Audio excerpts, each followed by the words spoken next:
So, welcome to the Rise of the Super Being podcast. I'm your host, Vanderson Pires, our producer, Scallon Walker, and today my guest, my good friend, Carl Hammington. Carl, welcome to the show. Thank you very much, fine sir, for having me on the Yeah. show. I'm excited to chat on some shallow and some deep topics. Yes, I have a lot of big questions for you here, Carl. Good. Even today, you're gonna be the first guest of being part of this section on the end of the podcast. Ooh. I just named it the Embrace the Chaos. Oh, I like that. I like that. Well, I can definitely relate to that. That's for sure. Cool, sounds good. So I'm gonna introduce you, Carl. So Carl, it's the co-founder of HealthFit Collective, podcast host of the BestMe Radio, and father of two and a life student. That's the one. Yeah, I love that. Yep, student of life. That's where you get all the learning done. Yeah, and also we know each other, man, for 10 years now. Yep. Right? Yep. I know. Time flies when you're having fun, hey? Yeah. Oh, and I normally always say that the sentence. Yeah, do you? I stole it from you this time.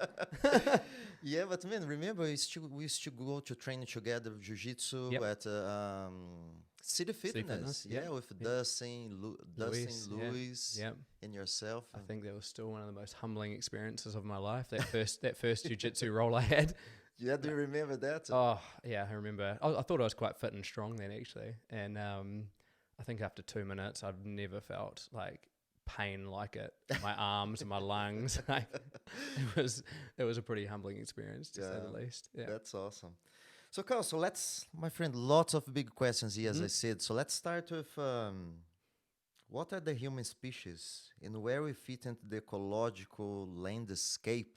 The ecological. Holy That's man. a pretty tough question to jump straight into. Okay, so I think well, first of all, a little bit of background, I guess. Yeah. Like I've come at the health and wellness world from a physical perspective. You know, being studying exercise science and studying the physical body, and I guess I got caught up in that whole I guess ego state of training in the physical world.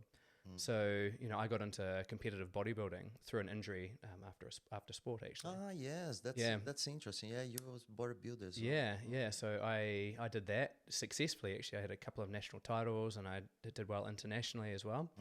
But it was funny because a few years down the track, I realized that I couldn't do the things that I love doing. I couldn't just pack up and go for a hike up a hill. I couldn't play touch rugby. I couldn't, throw a ball around with my friends because my body wasn't responding the way that I wanted it to. And I felt very vulnerable. And I felt sore and stiff. And it wasn't because I was, playing a high impact sport. It was because I was lifting weights. Yeah. I was like, something's not right here. On top of that, I was, doing a sport for aesthetics. So I started to identify with that, I was the short, dreadlocked, bodybuilder with all the muscles. That's how I thought of myself, and that's how I sort of got labelled as well. And I realised actually that wasn't something I wanted to be associated with. And I had a really good couple of mentors, actually, one at university when I was studying my degree, and another one actually at the gym as well. And I started to learn a little bit more around, a holistic approach to wellness. I started looking into, how we're designed to eat as human species, how we're designed to move, how we're designed to interact, and we got deeper and deeper down that rabbit hole. To the point where, I stopped doing bodybuilding and I actually started doing more, addressing that wellness from multiple directions. And the funny thing was, I actually developed more muscle and was more in better shape and felt great through eating my fermented veggies that I made at home, drinking my kombucha, training in moving in bare feet. Started to apply, that's when I probably came across you. Some, more functional motor patterns like, some groundwork, some jujitsu, something that's a bit more three-dimensional. Started doing some climbing, and then started to actually think on a deeper level about what it is to be a healthy human. So I guess... another thing, one thing I respect a lot about is the consistency. For those 10 years, you just still the same. The same. That's good. Yeah, massive achievement. Thank you. Yeah. The consistency of training, of all those things. Yeah. Well, gee, I've been through I'm sure we'll share some insights soon. I've been through quite a bit of, turbulence in other areas, and it's sort of emphasized, I think there's a lesson in everything. And I think it's emphasized what actually is important and what are the most important priorities for the individual at certain times of their life. So basically then I started to zoom out, and I went, gee, what is it to be human? What is it to be a healthy human? What is it going to take? So I started to, dart off in different directions outside of, the peripheral subjects around health and wellness. So I started doing courses in psychology. I had one of my best friends as a psychotherapist. I met up with a really good naturopath nutritionist. I did some biomedicine qualifications. I did some physiotherapy courses. I sort of searched outside of my field to see what I could bring in. And I started to realize, wow, there's so much more beyond the skin that makes us human. So I guess from there, I actually had a really interesting chat with a guy, Frank Foraging. I don't know if you've come across his work. No. He's a fascinating guy. And we spoke on a concept called the long body, which is an Iroquois term, actually a native Iroquois term, which means the short body being, not just me being physically short, obviously, but the short body being, the body beneath the skin. So, my muscles, my blood, my tissues, my brain, Right. Me as a being, that's what they call the short body. Iroquois, they talk about the long body, and they talk about they can't see the individual as just the person beneath the skin. It's everything that's around them. It's habitat, so how you're interacting with your habitat, how well you know it, right down to obviously modern science, and his injection into this is looking right into microbiome. So, the bugs in and on our body, that's often something that's not, considered. Our connection, our roots, our ancestry, being a part of that long body perspective, and also, the generations before and the generations to come after us as well, being part of the long body perspective. So literally, I think humans, we're like, to be a human being is to be a part of something greater, to be a part of something that's a bigger life force than ourselves, and to even understand and acknowledge that is important, from the short body, from myself, to my immediate surroundings, my habitat, to my family, to my community, projecting right out to, the globe, I guess, and beyond. I love that there's this terminology about short body and long body. Yeah, I never heard this before. Yeah, It's interesting. Yeah, unfortunately, not a representation of a long body at all, but I'm still waiting for my growth spurt. It might be a bit late now. So I guess it brought about, like anything, when you learn, it brings about more questions and answers. But but it's been a fascinating journey since being opened up to that idea. Yeah. I love what you said about the training for just for the aesthetics and training for functionality. It's two different things. Huh?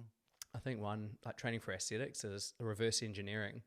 So you're going straight for the outcome. And let's be honest, like the outcome being an aesthetically good body is something that's forced upon us, isn't it? Like, you look at some of the Hadza tribe, for example, you look at them and go, they're pretty lean and long and lean, and they look pretty athletic. And then you compare that to a muscle, the latest muscle and fitness magazine. It's like, why have we decided that's the end goal? I don't know. I mean, do we blame the media? Do we blame, other, sales forces? I don't know what it is, but it's a very much, it's not something that's coming from within us, I don't think it's a very gratifying experience, but it's starting at the end and working your way back versus doing movement for movement itself, and the outcome being an aesthetically, pleasing body or being, I guess. So Carl, so 6 packs is it's not healthy. Well, no, not necessarily. Maybe, I don't know. I don't think that should be the intended result. And when I started looking into epigenetics and genetics, there's actually certain physiques that aren't geared to be lean and muscular. That sort of mesomorphic physique that we've worshipped in the magazines actually it's quite unattainable for a lot of people, just genetically. But they have other strengths. Some people are larger in stature and they're really, really strong, and they're conservers. So they're really good at being that sort of conservative or that conserver role in a tribe or society. Other people are naturally a lot leaner and longer. So for all of us to try and aim for that same aesthetic look just doesn't make any sense on a genetic level.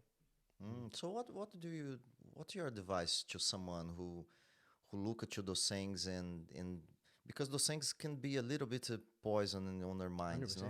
yeah. So if someone come to train with you and say, "Hey, Carl, I want to become like this," but the body type, it's not gonna be possible. Yep. Well, how do you discuss that with the person? I think building in resilience tools is really important. So thinking about or challenging the individual first as to why they want to look like that. And then, as you know, when you dive deeper, there's always more beneath the surface. Yeah. So, and then you can start to play with that. But I think the other thing to add to that as a, practitioner or a trainer is you need to meet them where they're at. So if they're coming to you with an aesthetic goal, you might need to give them a program that's congruent with that, because you're going to meet their expectations. And along the way, you play the long game, you've got to plant seeds and start to educate along the way and maybe facilitate some learning processes within the individual. So I've got a really good example, actually, a bodybuilder I worked with. I don't really do much work with bodybuilders anymore, but he really wanted to do competitive bodybuilding because he wanted, to have that aesthetic physique we're talking about. Naturally a bigger guy, longer, more heavy set, doesn't have those sort of round, the round muscle bellies or the natural six pack. But I had to start with almost an exercise program that he was expecting. And along the way, I started to build in some groundwork, some more functional movement, getting outside in nature, eating more whole foods, I guess a paleo sort of base versus relying on chicken and rice and broccoli and protein powder. So we just started to slowly change that process. Yeah. And then the last couple of years he's competed and he's done incredibly well purely off functional movement and a really, really good diet and good lifestyle. And he actually enjoyed the process. That was something else we worked on.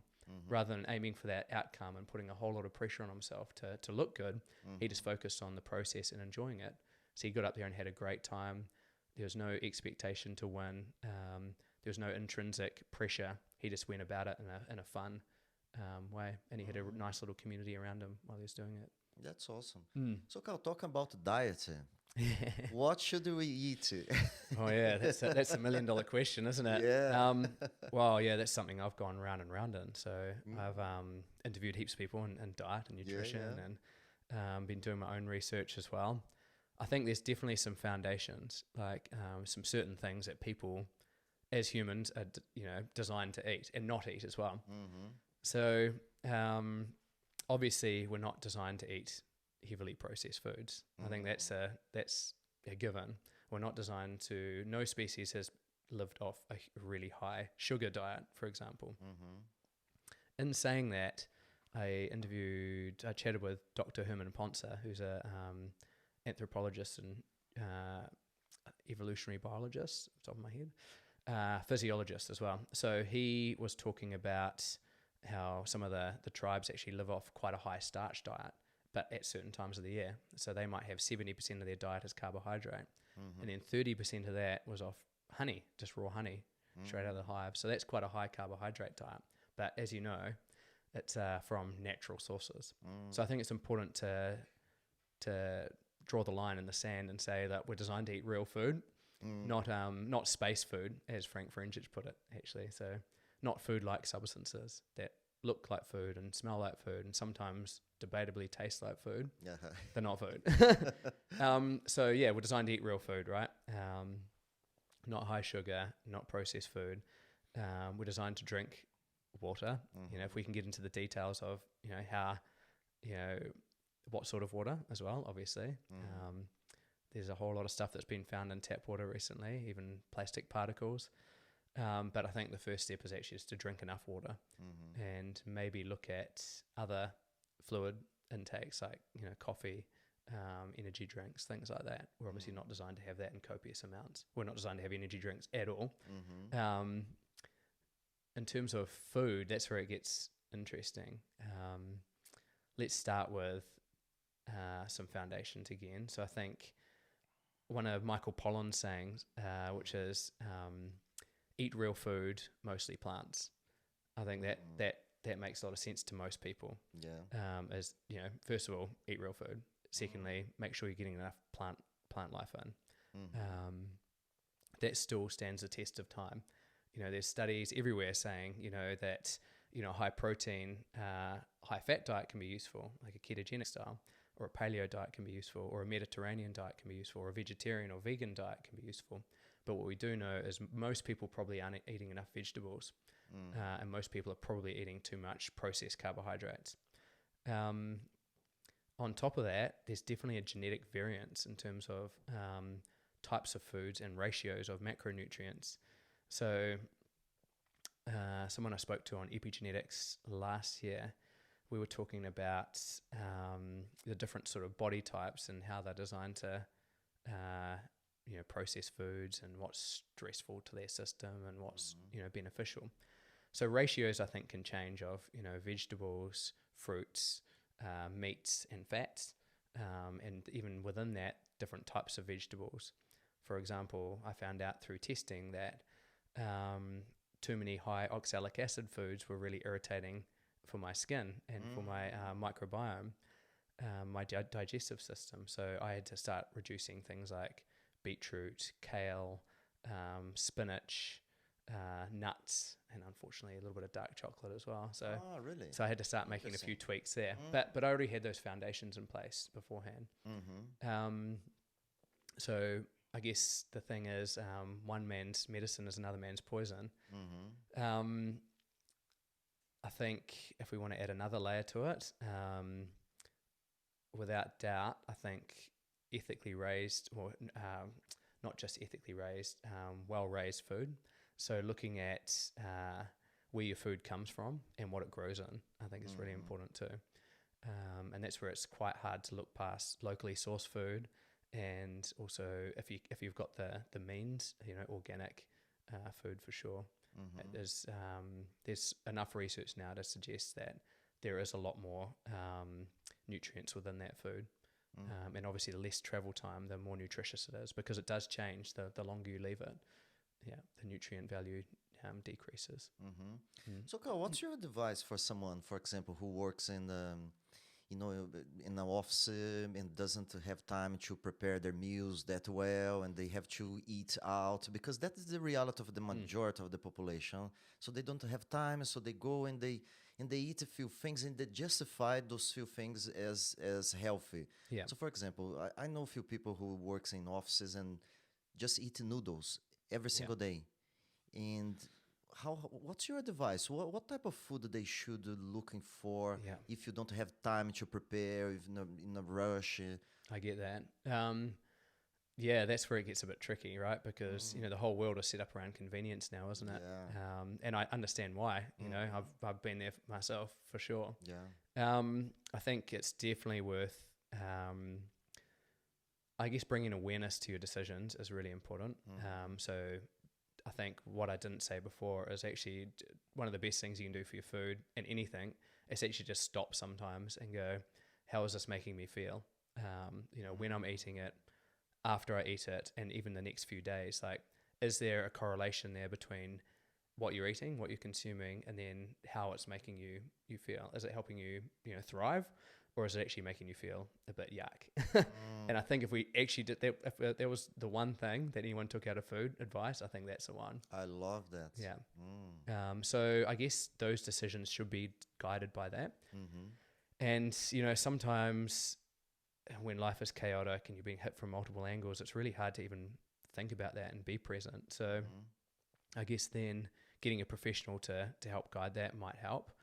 I mean, I know in Wellington, for example, we've got, some whole food prepared meal companies like, Primal Kitchen, for example, which are they deliver mostly, all whole food meals.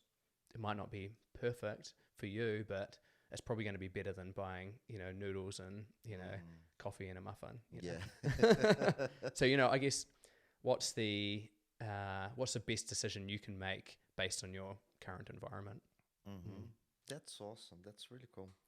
So, Carl, what's the most valuable thing you learned all those years about health and exercise? Oh, 'Cause yeah. things has been changed quite a lot, right? Oh, I know. And still changing. I think there's a couple of things. I've got into foraging. I think I've told you. Yeah, So yeah. that's Yeah, explain more about that, please. yeah. So foraging for me is basically what we're going to be talking about today. It sort of captures everything. It relates to ancestors. It relates to your landscape. It relates to your relationship with food. It relates to your relationship with yourself.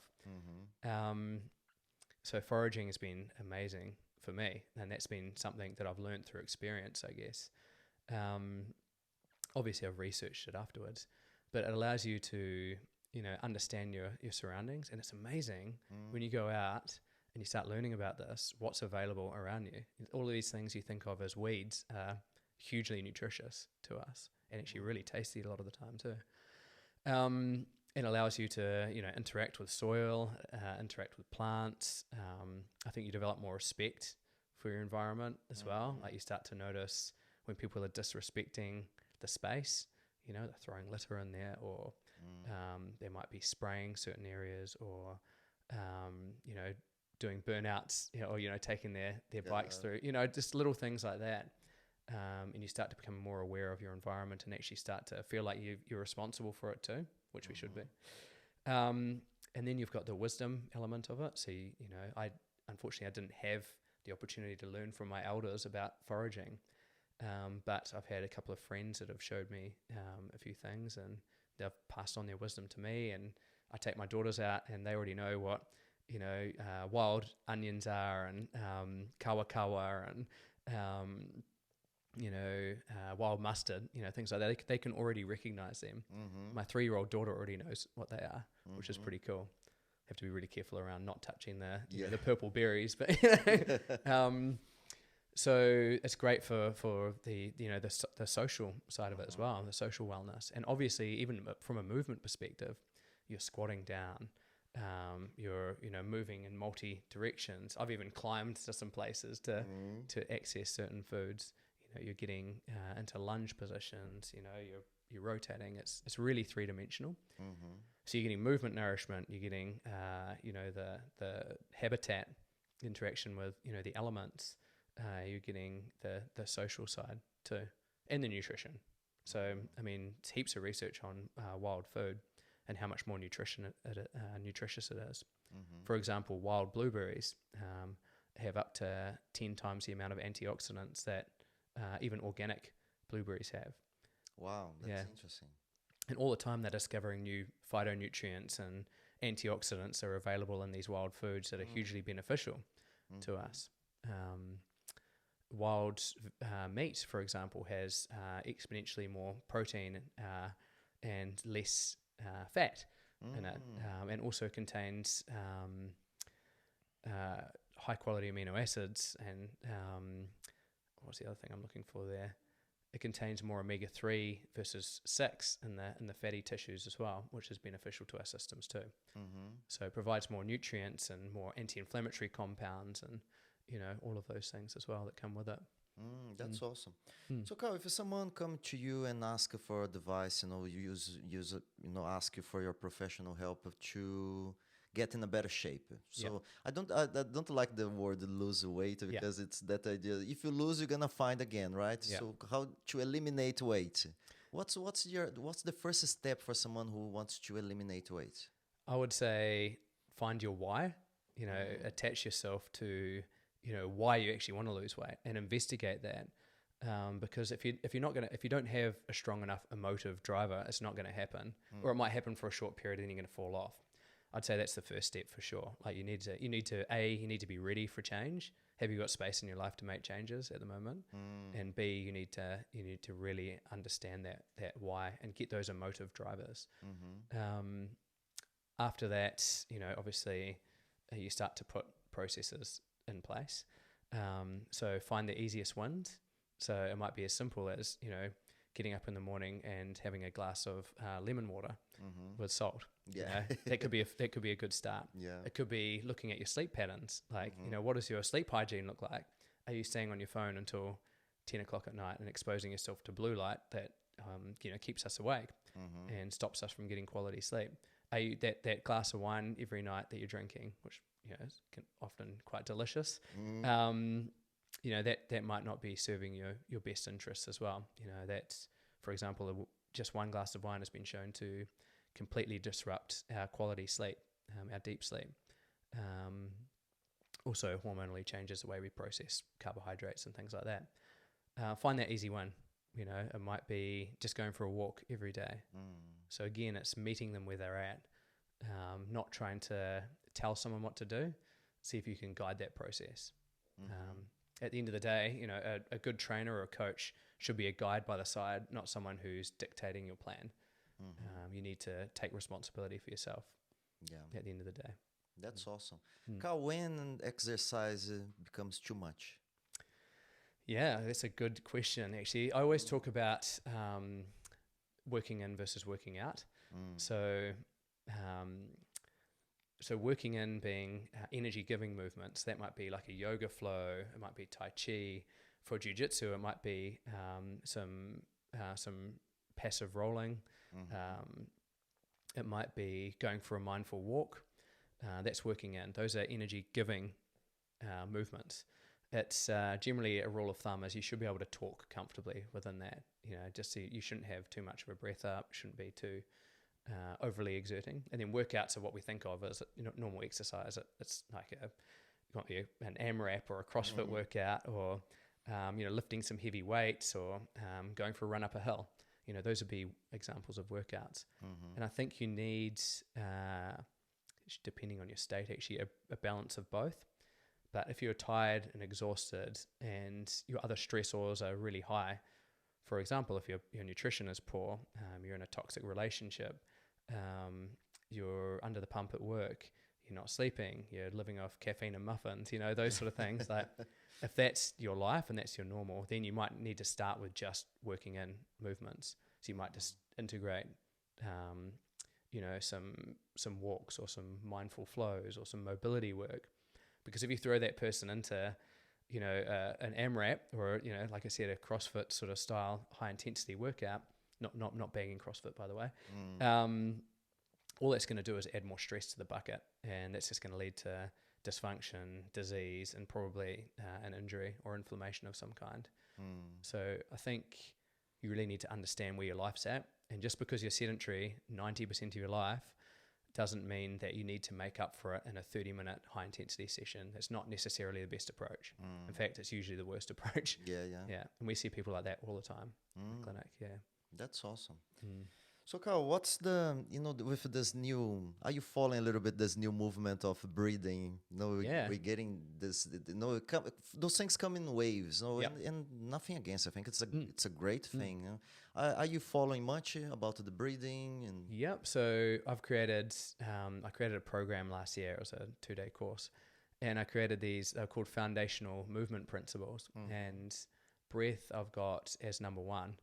And I think breath is important. I think for a few reasons. Yeah. I know I've heard you talking about it as well. I think it can be a little bit like commodified. There are a lot of breathing programs out there and whatnot, which can be really useful. But I think breath can be a really powerful tool for sure. Whether it's just taking time. I mean, there's been research to show that just by bringing awareness to your breath can have a calming effect on your nervous system. It can get you out of fight and flight mode and into rest and digest mode, which is great. We can play with breath ratios to stimulate fight and flight mode or rest and digest mode as well. So you've probably spoken about this before, but for example, if you slow your breath out, so if you take a deep breath in, it might be 3 seconds in. If you slow that breath out, you might go 4 to 6 seconds out, usually through nostrils actually. Even that, after a couple of minutes, will get you into either a coherent state or more into what they call a parasympathetic nervous system state, which is that, rest and digest mode. And on the contrary, if you take a slow breath in and a powerful breath out, that can actually start to stimulate the sympathetic nervous system mode, so it can prepare you for battle, so to speak. And you'll see that, right? So like, what's the first thing you do when you get home from work? Quite often you'll kick your shoes off, which is another thing we could talk about later. And you'll take a big long sigh out. And it's your body's way of telling you need to chill out. And, if you watch the All Blacks run out onto the field, and you'll see them just before they go to do the haka, or just after the national anthem, they'll go, just before they charge onto the field for battle. It's our nature's way of stimulating those systems. So I mean, that's some. And then you've got diaphragmatic breath and what's it called, the nerve, I can't remember the name of the nerve now, that runs through our guts right the way up to our brain anyway. And that innovation can influence diaphragmatic control and digestion and our brain chemistry. So there's a whole lot you can play with. I know there's more, but that's kind of how I understand it at the moment. So Carl, we're gonna run a in-house competition at the club. So what's so if one of my students come to you and say, "Hey, I want to be in really good shape for this competition," what's gonna be the process? How long you need to prepare athletes for a competition? So is this competition preparedness in terms of physical conditioning? Ooh, I mean, that's a tough one because it's so individual, right? But I would say you probably want to start getting your head in the game and start doing some mind work probably a few months out. And just, like what? So start doing some visualization, because visualization. I mean, man, like through sports psychology, it's performance. What would I say? Competition performance is very different from training performance. And you could be the best technical trainer in the gym, but when it comes to competition day, you might lose the plot. I faced that when I used to play cricket when I was younger, and I really wish I knew then what I know now. But if you start actually thinking about some of the processes behind it and visualizing right down to the detail how the competition might look, how bad it can possibly go, which is often not as bad as your brain is trying to tell you, and then what you can do to mitigate that and actually start to put yourself in those scenarios. And as you know, through graded exposure, the more you expose yourself to something that's stressful, the less stressful it can become, and you start to get comfortable in there. So actually working at being comfortable in those potentially uncomfortable situations, whether it's getting knocked out in your first roll, or being in a compromised position, or feeling claustrophobic, or exposing a potential weakness in your joints. All of those things are worth exploring, at least visualization wise. And then you can start the physical game and start to prepare around that. I love what you said about visualization, because I'm a big fan of that as well. And and I do daily. What's your daily rituals, Carl? Wow, at the moment it's been post-COVID. It's been a bit up in the air. But my ideal daily ritual, I usually start work quite early. By the way, I've realised I'm an early bird. So I've sort of set up most of my days now to be early start, early finish. Like today, for example. So I'll get up in the morning and I'll have my lemon water. So I respect this. With my pinch of salt. I'll often just write down a few things as to what I want to get out of the day. So I'll think, okay, these are the three things that I'd like to achieve today. There might be small things, there might be big things. Usually what I'll do is I'll fast, by the way. So I'll fast through to about midday, and I'll go into a couple of sessions because I still do a little bit of PT work. And then I'll have usually an admin break where I'll just start to set up and plan out the rest of my day leading into the following day as well. So that might be, what I've got to organize that day. It might be I might need to send some emails to some people around organization for the day. I might just have some urgent work that I need to prepare for later that afternoon. but it just gives me that little window of space to deal with anything urgent as well. So it sort of helps mitigate any of those, unpredicted stressors, I guess, as well. So I'll set myself up mentally then, and then I'll usually, ideally, most days I'll train sort of late morning, and then I'll have my first meal, which will usually be vegetable based with a quality protein. Yeah, pretty simple.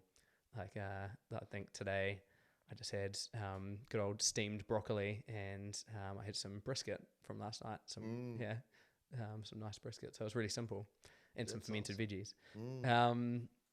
And then usually the afternoon I'll do some more sessions, or I'll take a workshop, or whatever that day involves. And then later that day I'll try and do some working in. So I might go for a walk, and I'm lucky enough to work right on the waterfront. So I'll go walk to the beach. Beautiful place. I might go down to dunk my legs in the water. Or I might go for a walk up Mount Vic, barefoot walk or something up there. I'm pretty lucky there. And then depending on the evening, 2 to 3 evenings a week, or afternoons per week, I'll go and do a sauna into an ocean swim. So we'll go sauna straight into the ocean, sauna into the ocean 2 or 3 times, and I'll try and apply some breathing techniques when I'm in both the sauna and the ocean as well, just to calm myself in a potentially stressful state. And then I'm home, and when I get home, I try and be as present as I can as a father, because one of the things that one of my mentors taught me was, just remember, when you get home, that's the person they get to know. They don't know you as, happy, charismatic, Carl. They know you as the person you bring home. So if you're grumpy, tired, and, reactive, that's the person that your children are going to get to know. So I really try and make an effort to be present. And, quite often we'll get outside in the garden, and we'll go and grab some veggies out of the garden. We'll cook together. I have quite a bit of play fighting time, to be honest. I quite enjoy that. So we'll try and have some fun in there, and have some play as well. And, might do some baking, or read some books, or whatever that is. But try and actually make an effort to be a present dad as well, because that's important to me. Yeah. So, Carl, you mentioned fasting. Can you tell a little bit more about it, please? Yeah, well, that's an interesting one, isn't it? Because, it's, again, I think it's right. All this diet stuff, by the way, is right for the right person at the right stage in their life.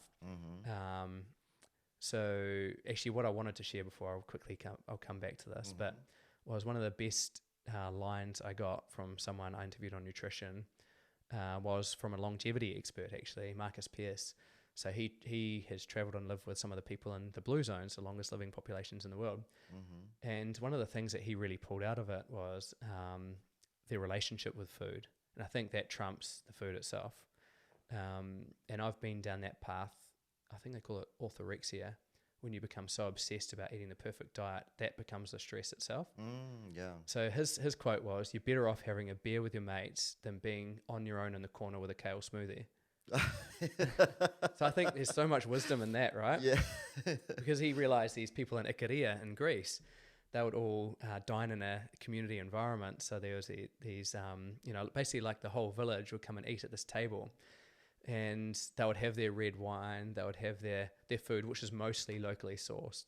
But it wasn't the perfect diet. I mean, it's still pretty damn good when you explore it. It's pretty good. A lot of them still smoke, but they're living like really long. They've got one of the highest concentrations of centurions in the world. It's known as the island where people never die. So, they're doing something right. And what he realized was actually they eat in a really happy, interactive environment where they appreciate their food, they're passionate about it. They share a wine, maybe one, but not, like probably Kiwi culture is a bit guilty for having maybe 12 too many. So I think we need to address the way that we eat. I think that's really important. I love that. That's super cool. That for me, like, really resonated. I tried so hard to have the perfect diet that it became bloody stressful, I'll go to someone's house and they'll cook me this meal, and I could tell they were stressed about cooking for me because, and I actually got told this by one of my best friends. He's like, "Oh, I was really nervous about cooking for you." And I was like, "Why?" And he goes, "Because I know how into health you are and I want to make sure I was healthy." It's like, oh man, I'm guilty of that as well. Yeah. So I was like, oh my God, I need to chill out.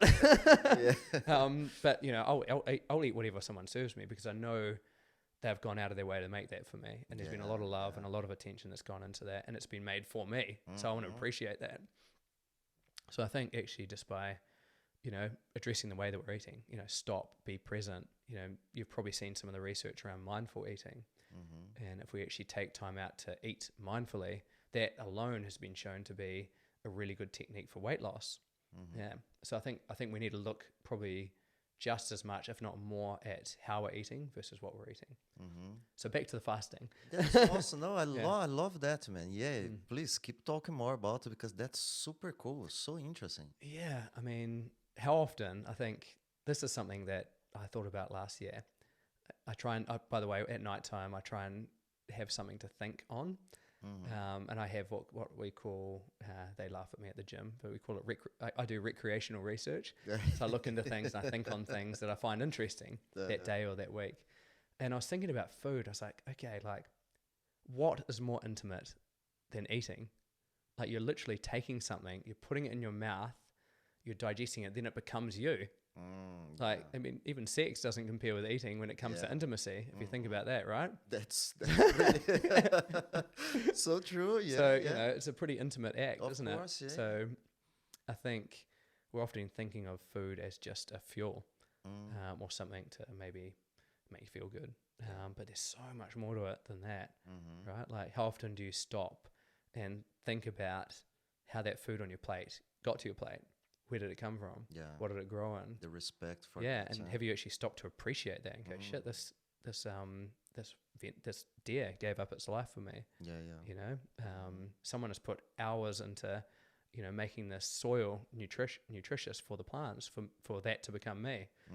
It's pretty, cherished moment. I think it should be a cherished moment. Yeah.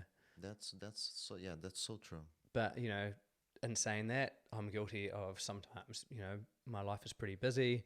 I'm guilty of just taking food and quickly eating it and then doing something else. But I mean, even if we can stop once a day, it might be at the dinner table at nighttime, and maybe just stopping to appreciate that and thinking about how we're eating as well. I think it can be a useful tool.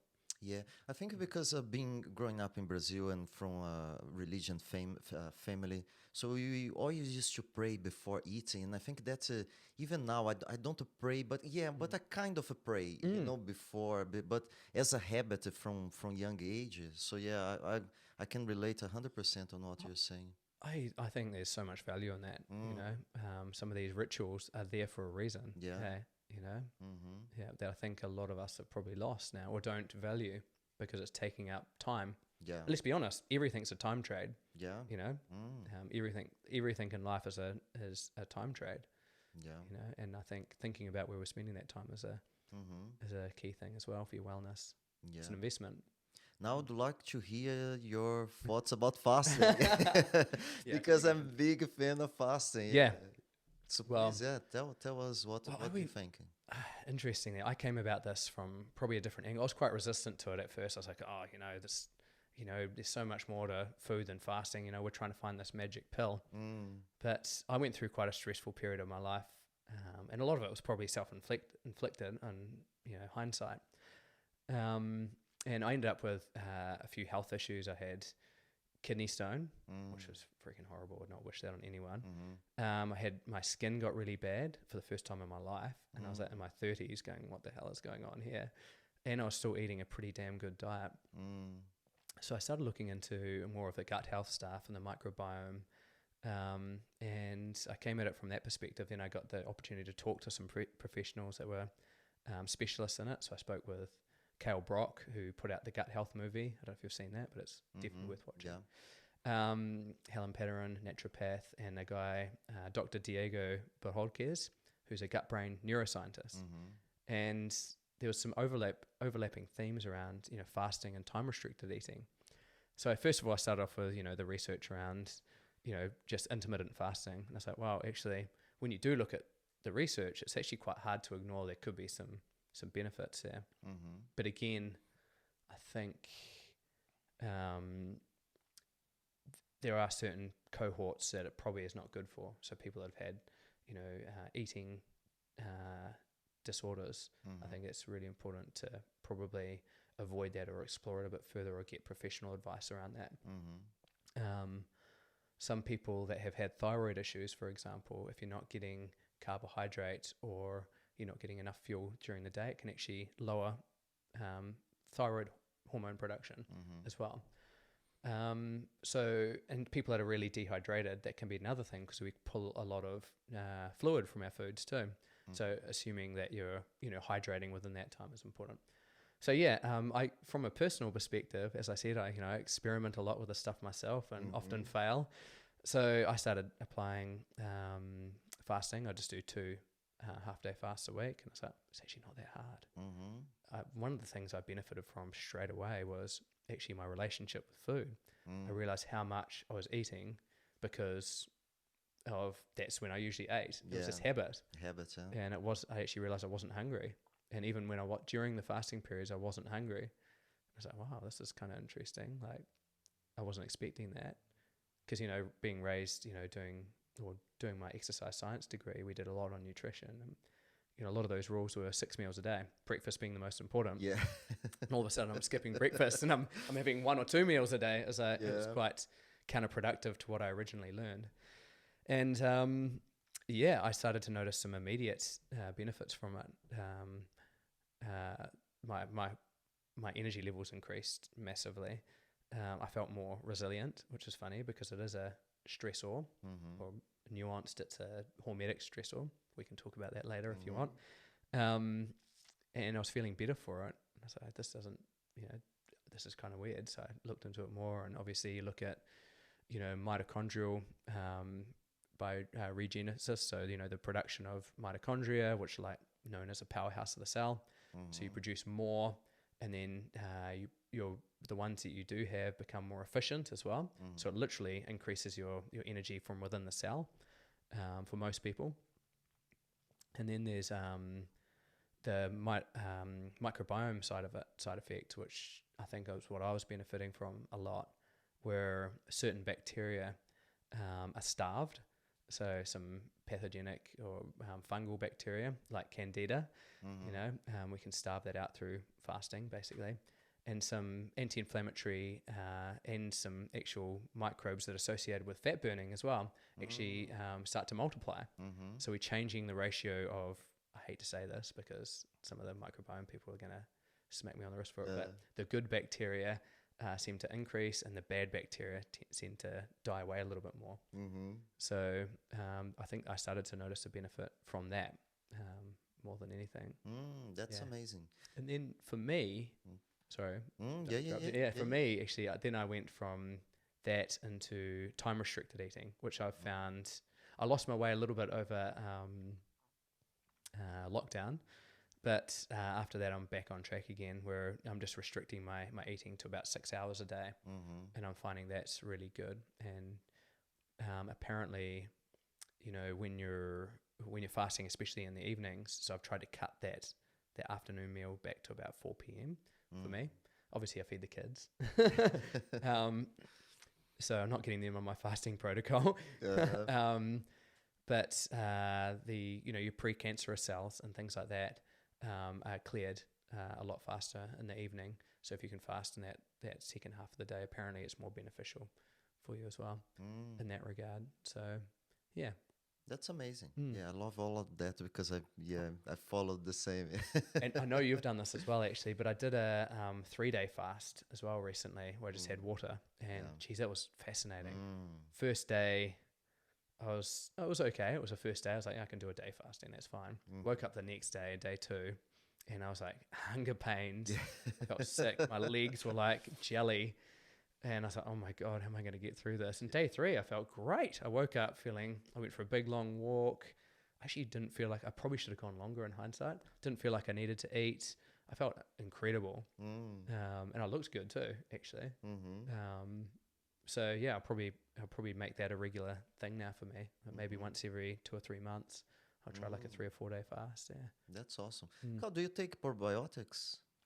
What do you take? What supplement wise? I haven't lately. I've just started. I probably need to. I'm actually getting. I don't know if this is too much information, but I'm talking with a functional medicine person this afternoon on getting my microbiome tested. Ah, that's interesting. Yeah, and probably some detailed bloods as well, just to see where everything's at. Because Yeah, so yeah. far it's been symptomatic guesswork, basically.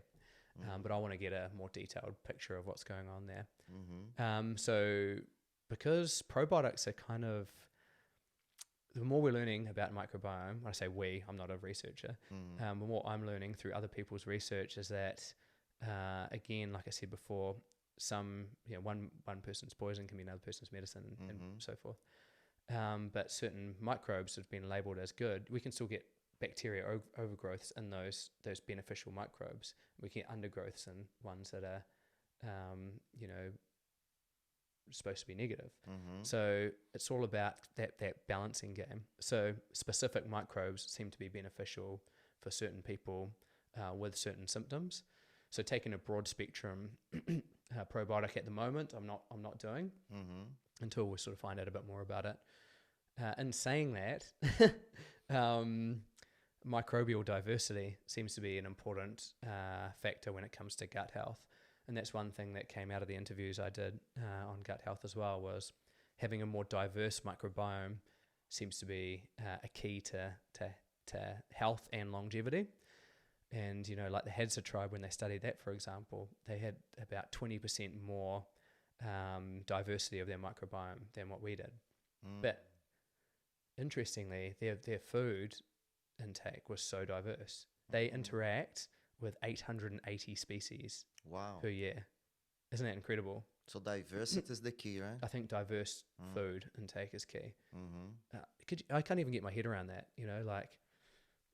Most people would be lucky to get probably 6 or 7 different types of vegetables in a week, and they're doing, or maybe 20 or 30 species a year, be beef, lamb, chicken, maybe some fish, and then, broccoli, carrots, cabbage, but they're doing 880 species. And the San tribe, amazing. How's that possible? I know. Well, the San tribe, for example, they consume 52 different types of animal species a year.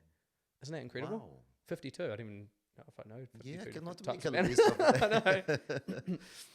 So I think diverse diet is probably almost more important than supplements. But in saying that, I know how it's hard in the modern world to get that diversity. Most people aren't going to go out and, hunt wild game and forage their food. So yeah, I mean, I'm sort of torn on the probiotic thing, but we'll see after this. I'll probably have more to share on that. I would love to hear. Yeah. So Carl, the BestMe Radio podcast, we interview lots of people. I know I'm gonna make this question. This question I would not like to answer, but someone already made this question. Which interview did you enjoy the most? So first, why did you start? Why did you start the BestMe Radio? Even I'm gonna put the link on the description so people can. Yeah. I've actually I started originally for very selfish reasons. Like, it was funny because me and my 3 colleagues, we started HealthFit Collective. It was about 6 years ago now.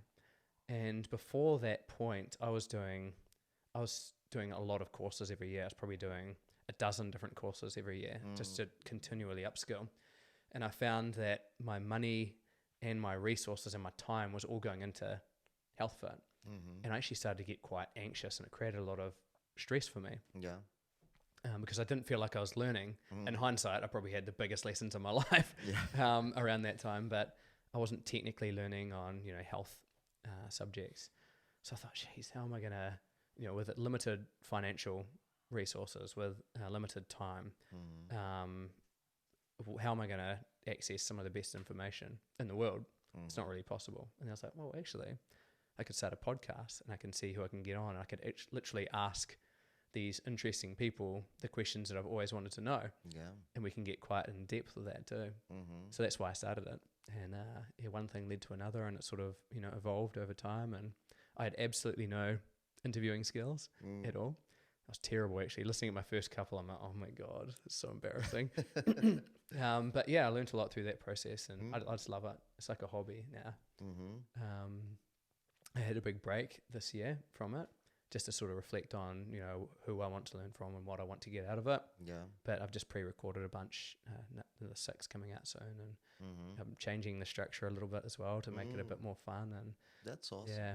So I started that, and BestMe came from a little side project I started before that, actually. And I worked with a nutritionist and a psychotherapist on creating better individuals to create a better planet, was the sort of vision. And we hit it from, physical, nutritional and psychological perspectives. We created little programs and immersive experiences around that. Yeah. That's awesome. Which interview has the most impact on you? That's a tough one. I'm just trying to think. And why? Actually, probably my first interview, which was with Grant Susalu, and that was on multiple brain integration technique. So I don't know if anyone's heard of that, but Grant. Explain that to us, please. Yeah, well, that's that's a big subject. So I bumped into Grant through a friend on the Heafy track, walking one of the great walks of New Zealand. So we spent 4.5 days together. And I've never met a more interesting human in my life. No offense, man. I think you're pretty interesting. Don't give me the style anyway. I don't want that. No, he is a super, super interesting guy. Like, he actually passed away last year. So I think he's left such an imprint on me and everyone else that that's one of the reasons why he's just left an incredible legacy. He got so much done in his time on the planet and affected so many lives in a positive way. It was incredible. But he basically fused ancient philosophy with modern neuroscience, and he sort of explored the multiple brains of the body. So, thinking about a brain as a adaptive neural network that has its own intelligence. Yeah. So he spoke mostly at that stage on the head brain, the heart brain, and the gut brain. And we already, a lot of people are already familiar with the gut brain, the gut brain, the second brain of the body. Because these have a huge amount of neurons, they have their own intelligence, and they can communicate with each other via the vagus nerve. That's the nerve I was talking about before. But he discovered other brains in that time as well, which he talked about, the sex brain and things like that as well. We've often laughed about that, like I'm thinking with the wrong brain, the wrong head, but we won't go there. But he talked about mostly the head, heart and gut, and how these all connect independently, but when they're synchronized is when we are in a flow state, or we make better decisions, or we bring more wisdom to the party. I love that. It's so interesting. Yeah, so he talks about the highest expressions of these brains. So the highest expression of the head brain is creativity. The highest expression of the heart brain is compassion, and the highest expression of the gut brain being courage.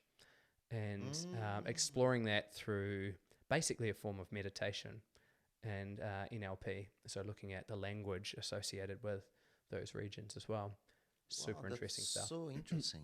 I made some of the biggest decisions of my life based on those techniques, actually. So they had a profound impact on me and my life, but also in my ability to sort of understand people a bit better as well. And when there's a disconnect, you can start to recognize it and explore that a little bit as well. Okay, so this comes to what's intelligence then? Well, yeah, that's a question, right? So I mean, how far do you want to zoom in and out there? That's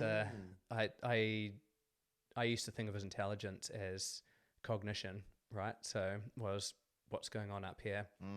But then you start to think about, well, we're missing the link with, compassion. Yeah. Is compassion a form of intelligence? I'd say so, for sure. I think that's one of the biggest things lacking in the world at the moment, to be honest. Is our gut feel or our courage, like I'd say gut intelligence is huge. I mean, some of the world's top CEOs have said that they make their biggest decisions, most of their big decisions based on a gut feel. So that's got to be a form of intelligence, right? Yeah. That's so interesting. I mean, then you expand it out to the long body perspective, and you go, is there a greater intelligence at play here as well? And are we just not tuning into it? Yeah. Okay, we need to do another episode of this podcast. It's not enough time to talk about all the things. I know. That's when you said when you said that. I was like, well, it's a big can of worms. That's a guy has dedicated his life to this stuff. But I'd highly recommend everyone checks out the multiple brain integration technique or Grant Susalu's work. It's it's a pretty amazing legacy. I'm gonna check it out for sure. Yeah. And if you can put up with my poor interviewing skills in my first ever episode, go back and have a listen. I'm gonna do that. Yeah. So Carl, now let's to finish, my friend. I'm gonna throw you a little bit on this new part of the podcast. Embrace the chaos. Okay. Before that, I'll take a deep breath. And I'll have my Yes, lemon water. please take a deep breath. When I'm gonna ask you some questions. Good. Another questions here. Another type of questions. Okay, I'm looking forward to this. So Carl, do you cry? Yeah, I cry. I'm Yeah. not afraid to admit that. When do you cry? I'd say I get really upset and I can cry when I was thinking about this when you brought this up earlier, when I'm feeling for someone else. So it's more of an empathetic thing for me. I realized when I've been at funerals that were really, really upsetting. I quite often cried when I saw someone that I knew really well being upset, as well as obviously, mourning the loss of someone. I have cried when I thought that I'd reached, rock bottom in certain times. And I found it almost quite a clearing, like almost an energy clearing process. It's quite cathartic in a way. When was the last time you cried? I would say probably a few months ago. Yeah. It's funny though, because I actually have been interviewed on this by a psychologist, and was talking about sort of masculinity and things like that. And I used to think that men don't show emotions, right? Like you just don't show it. It's not a masculine thing to do, but it's actually almost the opposite, right? You can still be. Well, it is a masculine trait to be vulnerable, to accept your emotions, sit with them, and process them. It makes you more resilient, makes you stronger, makes you clearer, makes you less reactive. If you're actually able to sit with these emotions and deal with them. That's awesome. So, Carl, what has been caused more harm to health? Processed food, Netflix, or Instagram? I would say probably Instagram. I'd say Netflix because you can kind of navigate that space reasonably healthily, I think. I don't know actually. It depends how you're using each of them. Because if you're just watching things as well. Yeah, and it depends. Like I think about the time of the day that you're doing these things, right? If you've got a blue screen in front of your face, whether it's your phone or your TV, it's probably not going to disrupt your sleep, depending on the content you're consuming. Because we're not just consuming food, right? We're consuming everything around us, including the content we're interacting with. I'd say I say Instagram because I think some of in my industry anyway, a lot of the people that come to us are constantly comparing themselves to those, muscle and fitness magazine models and people that have obviously had filters put on them so they look like they've got flawless skin and the perfect body, and they're showing that image of their life that's, the top 1%. So all they're seeing is everyone else with these perfect lives that look great, when in reality, that's a filtered image of, all the other shit that's going on, Let's be honest, man, like chaos is a given, right? Yes. It's one thing that's guaranteed in life. But quite often people don't post about that stuff. So when you're consuming that stuff on a daily basis, I think it can be a little bit dangerous. Yeah. Carl, which question I didn't ask you and you'd like to... I missed the point. I think you asked me some pretty good questions. But which question you would like to answer and I didn't ask you? I like to talk about a lot of things, don't I? I think for me, maybe some reflective ones on what people can think about at home. So, where could someone start on their health journey? And I'd say be introspective, look within yourself and ask yourself, what's the bigger picture? Like, what do you actually want to get out of your time on this planet? Because, geez, this could be our only opportunity. We don't know.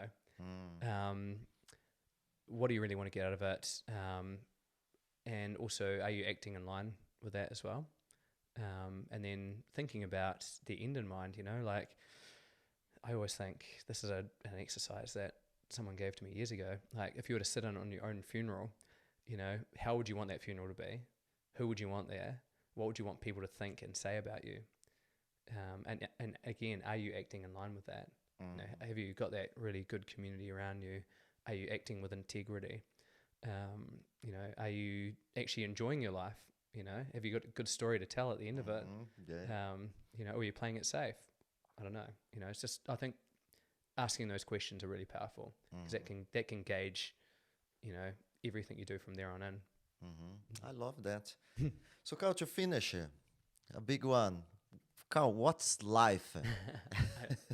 Okay. Oh my God. I'm so good at I'm so bad, sorry, at not being able to zoom in enough on this. But okay, I think there's two things here. What's life and then what's living?